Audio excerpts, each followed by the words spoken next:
Hey, what's going on YouTube? Asset Teasy here. Just wanted to bring you guys another video. As you guys know, I love upgrading my firearms and adding additions to them. And I recently went out and picked up a Glock 19 MOS, and I wanted to get a Trijicon RMR to put on there, and so that's what I did. And I've already done a video on that. But at the time, I didn't have the Glock MOS mounting kit that Trijicon makes. And as you know, or some of you know, if you purchase a Glock MOS and you're planning on using an RMR, you can't use the screws that Glock provides. So you have to purchase the MOS mounting kit from Trijicon in order to get the right screws. Now, what I did in the meantime, while I was waiting on this to come in, and I picked it up, and I'll show you guys here. This is it. What I did in the meantime was these screws that come with the mounting plate, or I'm sorry, the cover plate that comes with the Glock MOS. They actually worked in mounting the Trijicon on here. They are not long enough, but they will mount. And they will get a nice tight fit, but over time when shooting, you may experience some problems. So you're going to want to definitely get the right screws. The ones that come with the Trijicon RMR are actually too long, so when you purchase those, the top end will stick out. It'll screw in, but the screws are actually too long. So some people will just kind of cut them on their own using like a Dremel or something like that, or have somebody else do it. What I did is I found the specs out on the screws. They're 630, 632, and 3/8 long. So I just went to my hardware store and I actually picked up some stainless steel screws, and these are the exact same length as the screws that come in the mounting kit. So if you don't want to wait for this, you can pick these screws up. Once again, they're 6x32, and they are 3/8 long. I want to say the company that makes these is Harmon Mill, and you can pick them up at Home Depot, and that's where I got mine from. But these work just fine. You can put these in there, and they will hold just as good as the ones you pick up from Trijicon. But I wanted to get what Trijicon recommended, so I did order the kit, and it finally came in. And so I'm happy to say that I have it. It also comes with the sealing plate, which is another reason why I wanted to go ahead and pick up this kit. So we'll go ahead and pop it open here. And if you're looking for this kit, you can pick it up from Trijicon.com. You can also find it on Amazon. It's very hard to find. A lot of people are ordering them, so it gets put on back order a lot, which is why I had to wait. I had to wait about 2 weeks for it, which isn't bad. But just be mindful that you may have to wait a little bit before you pick this up. Here's the model number that they have for it. So you can just go to their website at www.trijicon.com and pick it up. Like I said, you can also find it on, I believe it's Amazon.com, and there are a couple of other places that carry it. Not a whole lot. But let's go ahead and get the pack open.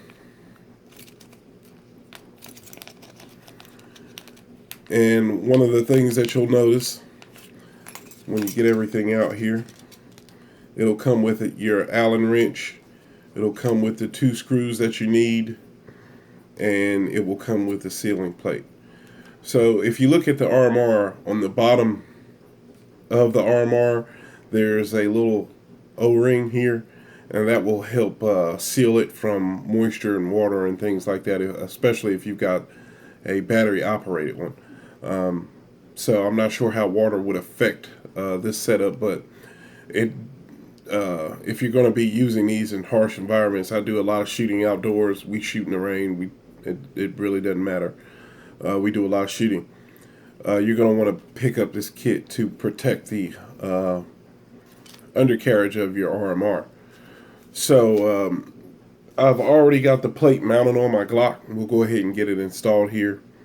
And I've got the tension marks here just in case those decide to come loose, or if I've been shooting, I want to change a different optic or something like that.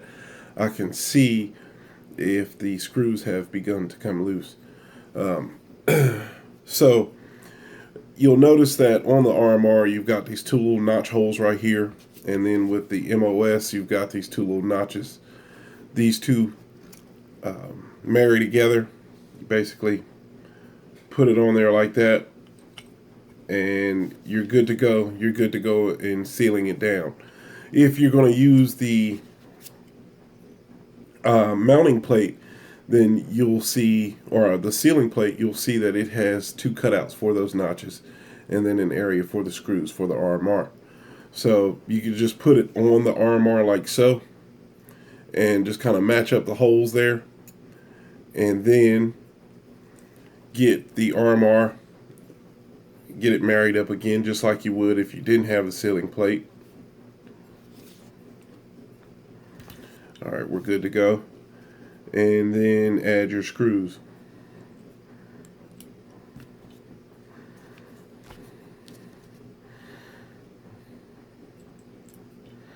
Now you in tightening these, you don't want to over tighten it. So what I did was I just tightened it down to where it stopped. I didn't try and force it anymore. After that, I left it where it was and went on from there. I'm just trying to get it matched up. There we go. So just hand tighten it first. Get both ends down is what I do.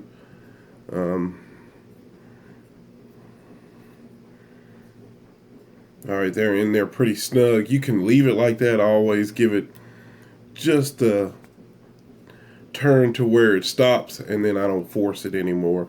That way you don't over tighten and damage the threads or anything like that. So it's basically hand tight. It's mounted on there now, and now it's ready to go and get zeroed. So now we've got that on there. Looks good. It's ready to go. Everything's mounted up. Make sure that you want to make sure that those screws are sitting in there, that they're flush with the outside mounting area. And let's go ahead and put it back together. Go ahead and throw the barrel in there.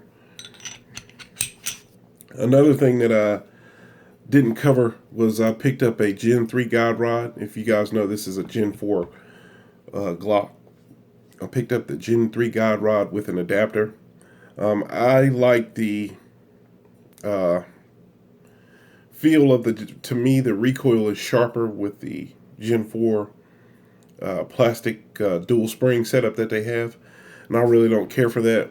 I like the Gen 3 spring a little bit better. It seems a little bit smoother in firing and not as sharp.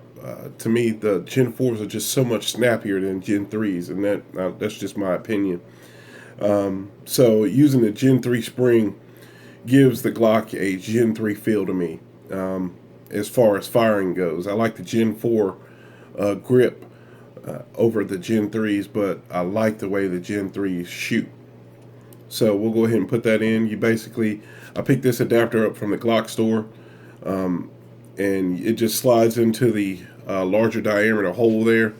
So you just put it in like that, and then match it up with the screw at the end of the guide rod, or the recoil spring, whatever you call it. And there you go, you've got it in there. Alright, so we'll go ahead and put the gun back together now. And there you have it. And so it's put back together. It's now ready to go and get zeroed. And what I'll do is once I get it zeroed, well, before that, what I'll do is I'll tension mark these screws right here. So I know if they start to come loose. And then I will tension mark the zeroing notches so that I know where my zero is and at what distance. So there you have it, guys. I hope you enjoyed watching. If you have any questions or comments, feel free to leave them below. And peace out.